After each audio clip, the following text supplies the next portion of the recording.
సొమ్ములన్నీ కడబెట్టి సొంపుతో గోణము గట్టి కమ్మని కదంబము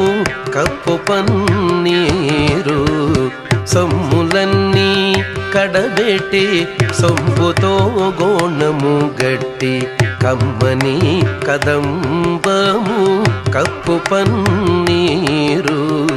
చెమ్మతోన వేష్టువలు రొమ్ముతల మూల జుట్టి చెమ్మతోన వేష్టువలు రొమ్ముతల మూల జుట్టి తుమ్మెదమై ఛాయతోన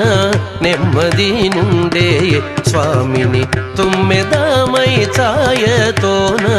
నెమ్మది నుండే స్వామిని కంటి శుక్రవారము గడియలేడింత అంటే అలం